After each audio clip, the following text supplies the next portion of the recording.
Assalamualaikum warahmatullahi wabarakatuh. Selamat pagi anak-anak. Bagaimana kabarnya hari ini? Wah, tampak sehat semua ya. Alhamdulillah, pada pertemuan ini kita masih bisa bertatap muka dengan keadaan sehat walafiat.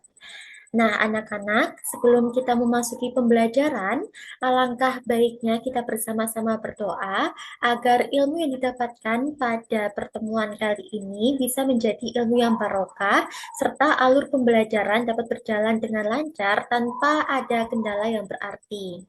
Untuk itu, Bu Dewi mohon agar ketua kelas dapat berkenan memimpin doa. Amin.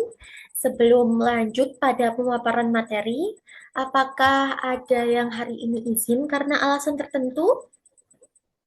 Baik, tidak ada ya. Maka dari itu, Bu Dewi mulai pembelajaran hari ini dengan materi teks biografi. Sebelumnya, adakah yang masih ingat pembahasan materi bahasa Indonesia pada pekan kemarin? Iya, tepat sekali jawaban dari Mbak Ayu.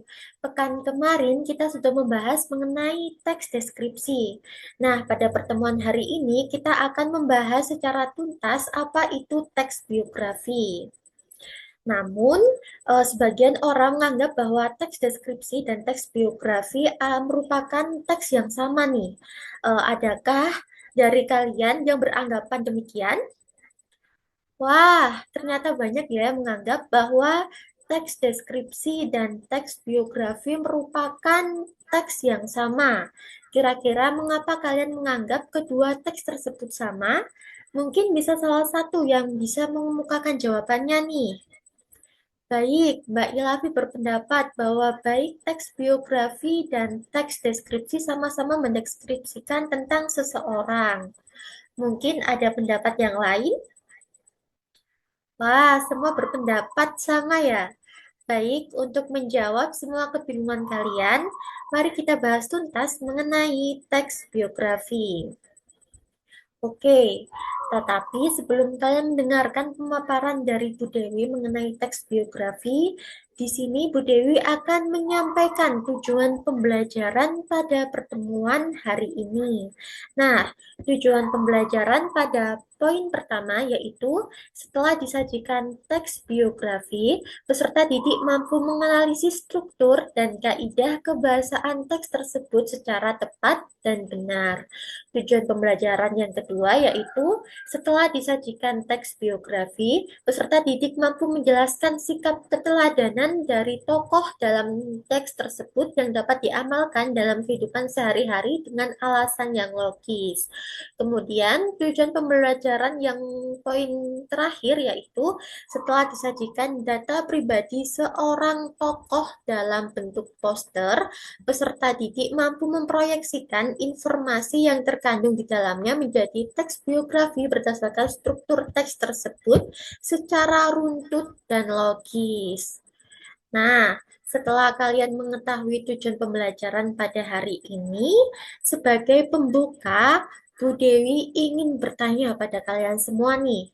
Apakah kalian pernah mengidolakan seseorang karena kisah inspiratif dari orang tersebut? Wah, hampir pernah semua ya. Nah, secara tidak langsung, pada saat kita mengidolakan seseorang, maka kita akan mencari informasi lebih mengenai data pribadi orang tersebut. Dari data pribadi yang telah diperoleh, seperti nama lengkap, tempat tanggal lahir, riwayat pendidikan, riwayat karir, bahkan silsilah keluarga merupakan sumber dalam penyusunan teks biografi. Nah, dari situlah dapat dipahami bahwa teks biografi merupakan sebuah tulisan yang memaparkan riwayat kehidupan seseorang berdasarkan fakta, data, dan peristiwa. Lebih lanjut, teks biografi juga dapat berisi pandangan, sikap, perasaan, pemikiran, hingga runutan peristiwa yang dialami oleh seseorang. Tentu tidak semua aspek atau peristiwa diceritakan, hanya hal yang dinilai penting atau menarik untuk diketahui dan bermanfaat bagi pembaca. Oleh karena itu, Tokoh atau sosok yang ditulis dalam teks biografi bukanlah tokoh atau sosok yang biasa, melainkan orang yang berpengaruh, berjasa, sukses, dan sebagainya. Hal ini bertujuan agar melalui teks biografi, pembaca mendapatkan inspirasi, pelajaran hidup, dan motivasi setelah membaca teks tersebut. Dari sini ada yang ingin ditanyakan kepada Bu Dewi? Atau penjelasan dari Bu Dewi tadi terlalu cepat? Baik, tidak ada ya. Jika begitu, Bu Dewi lanjut pada poin pembahasan lain mengenai struktur teks biografi. Seperti teks lainnya, teks biografi juga memiliki tatanan dari segi struktur, sehingga tidak sembarang menyusun teks biografi dengan asal memasukkan informasi dari seorang tokoh terkemuka ataupun idola, meskipun informasi yang telah diperoleh valid. Nah, struktur yang pertama adalah orientasi. Orientasi merupakan struktur awal dari teks biografi. Bagian ini mencakup pengenalan tokoh dan latar belakang kisah atau peristiwa yang akan diceritakan.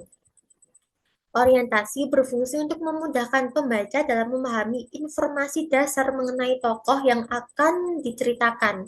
Bagian ini juga merupakan pengantar sebelum masuk ke pembahasan yang lebih rinci. Kemudian, struktur teks biografi yang kedua, yaitu menjelaskan runtutan peristiwa penting yang dialami oleh seorang tokoh. Bagian ini disusun secara kronologi sesuai urutan waktu. Terkadang, penulis juga menyertakan beberapa komentar pada bagian-bagian tertentu dalam kronologi peristiwa. Selain itu, bagian ini juga merupakan inti dari teks biografi, sebab pada bagian inilah pembaca dapat mengambil hikmah dan teladan dari kisah hidup sang tokoh. Kemudian, struktur teks biografi yang terakhir yaitu reorientasi. Bagian ini berisi komentar atau pernyataan simpulan mengenai rangkaian peristiwa yang telah diceritakan sebelumnya. Reorientasi berperan sebagai penutup pada teks biografi dan bersifat opsional. Artinya, bagian ini boleh saja tidak dicantumkan dalam teks biografi. Bagian ini memudahkan pembaca dalam memahami peristiwa yang telah diceritakan dan memahami alasan tokoh tersebut patut dijadikan teladan bagi banyak orang. Nah, apakah sampai di sini ada yang ingin ditanyakan? Dapat dipahami anak-anak pemaparan dari Bu Dewi tadi mengenai struktur teks biografi? Jika semua paham dengan pemaparan tadi, Bu Dewi lanjutkan dengan sebuah latihan soal. Seperti yang telah Bu Dewi paparkan tadi, bahwa tidak semua teks biografi memiliki struktur reorientasi. Maka dari itu, Bu Dewi minta kalian semua untuk memindai kode batang yang telah Ibu tampilkan pada layar PPT.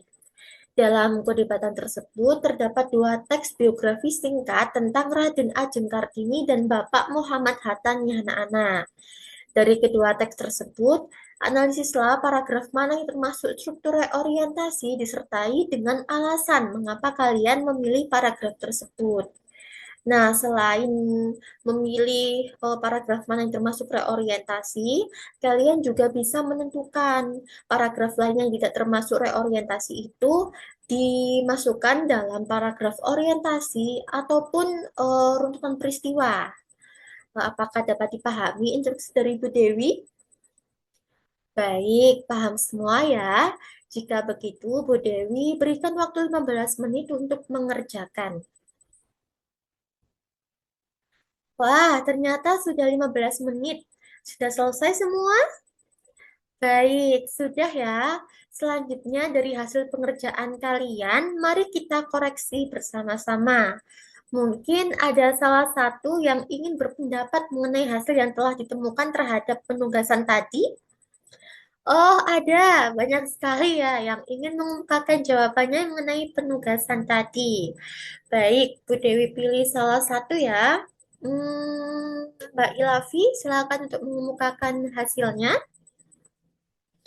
Baik, benar sekali ya apa yang telah dikemukakan Mbak Ilavi tadi. Bahwa struktur orientasi dapat ditemukan pada paragraf kedua di dalam teks biografi Raden Ajeng Kartini.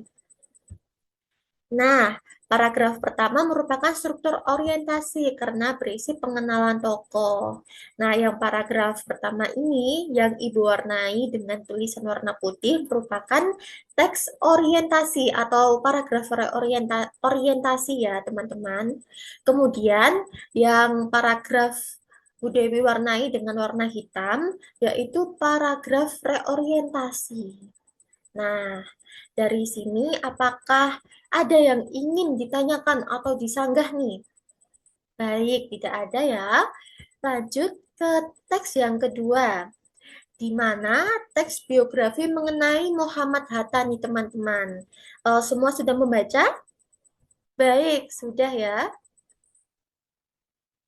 eh, Pada teks biografi mengenai Muhammad Hatta ini, paragraf pertama merupakan orientasi karena berisi mengenai riwayat hidup Muhammad Hatta sejak lahir hingga beliau menghembuskan nafas yang terakhir. Kemudian paragraf kedua digolongkan menjadi urutan peristiwa karena berisi pemaparan mengenai riwayat karir Muhammad Hatta. Baik, dari sini apakah jawaban kalian semua benar? Wah, semua anak ternyata menjawab dengan benar ya. Maka tujuan pembelajaran pada poin pertama mengenai menganalisis struktur dari teks biografi sudah tercapai ya. Nah, dari pemaparan Bu Dewi mengenai struktur teks biografi dan setelah kalian mengerjakan latihan soal, apakah ada yang masih dibingungkan? Jika tidak ada, Bu Dewi lanjutkan pada pembahasan berikutnya mengenai kaidah kebahasaan teks biografi. Berikut ini kaidah kebahasaan teks biografi yang perlu anak-anak perhatikan. Pertama, penggunaan kata ganti orang. Kata ganti ini biasanya dipakai secara bervariasi untuk penyebutan nama tokoh atau panggilan tokoh. Seperti yang telah kalian temui pada teks biografi tentang Raden Ajeng Kartini maupun Muhammad Hatta, penggunaan kata ganti orang biasanya diletakkan jika dalam satu kalimat ataupun kalimat sebelumnya sudah menyebutkan nama tokoh. Contohnya, Muhammad Hatta lahir di Bukit Tinggi, Sumatera Barat pada 12 November 1902. Ia merupakan anak kedua dari pasangan Muhammad Jamil dan Siti Saleha. Jadi, kata ia dalam kalimat kedua merujuk pada Muhammad Hatta. Kemudian, kaidah kebahasaan teks biografi yang kedua yaitu penggunaan kata ganti penunjuk yang dipakai untuk menggantikan hal yang telah disampaikan sebelumnya. Kata ganti penunjuk ini ditandai dengan adanya kata ini dan itu di dalam suatu kalimat yang tertera dalam paragraf teks biografi. Kemudian, kaidah kebahasaan yang ketiga yaitu penggunaan penanda waktu berupa konjungsi seperti sejak dan ketika. Selain itu, juga menggunakan kata depan yang menunjukkan keterangan waktu seperti pada. Hal ini mengingat teks biografi ini kan ditulis oleh orang lain untuk memaparkan mengenai kisah hidup seorang tokoh terkemuka. Sehingga untuk memudahkan para pembaca nih anak-anak, biasanya para penulis ini menggunakan konjungsi atau penanda waktu. Sehingga pemaparan informasi yang disampaikan di dalamnya ini dapat ditangkap dan tidak bersikap ambiguisitas oleh pembaca. Nah, itu lanjut ya. Kaidah kebahasaan yang keempat yaitu menggunakan penanda waktu berupa nomina seperti nantinya atau kelak. Ini juga memudahkan pembaca untuk memahami informasi ataupun rentetan peristiwa yang telah dipaparkan oleh penulis. Kemudian, jika kalian sudah memahami pemaparan mengenai pengertian, struktur, dan kaidah kebahasaan dalam teks biografi, Bu Dewi lanjutkan dengan latihan soal. Wah, pasti semua senang sekali nih ada latihan soalnya. Nah, pada Selandia yang telah terlihat di layar terdapat teks biografi singkat tentang seorang ilmuwan, yaitu Nikola Tesla. Bu Dewi ingin dari teks biografi tersebut, kalian semua dapat menemukan sikap yang dapat diteladani dan diamalkan dalam kehidupan sehari-hari dari sosok Nikola Tesla. Bu Dewi beri waktu 10 menit ya untuk mengerjakan. Oke, tak terasa sudah 10 menit berlalu. Sudah selesai semua anak-anak? Jika sudah, adakah yang ingin mengemukakan jawabannya? Wah, terlihat antusias sekali ya kelas 10 bahasa hari ini. Baik, Bu Dewi tunjuk salah satu untuk mengemukakan jawabannya. Silakan Mbak Ayu.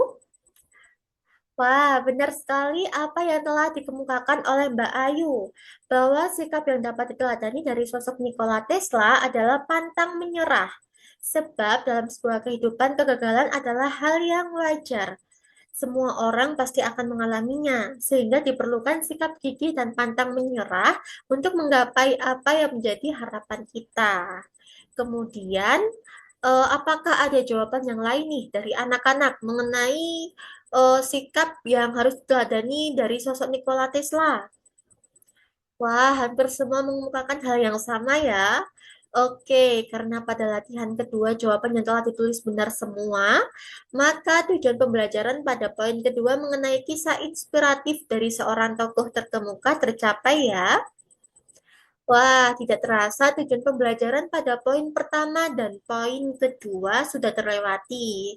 Nah, kurang satu poin lagi nih untuk menentukan tujuan pembelajaran yang telah Ibu sampaikan pada awal pembelajaran tadi. Masih semangat semuanya? Pastinya masih ya. Tanpa berlama-lama lagi, Bu Dewi minta untuk membentuk kelompok. Setiap kelompok berisikan 5 orang, sebab pada latihan soal berikutnya akan dikerjakan dan dipresentasikan secara berkelompok. Bu Dewi berikan waktu 10 menit dari sekarang ya untuk membentuk kelompok.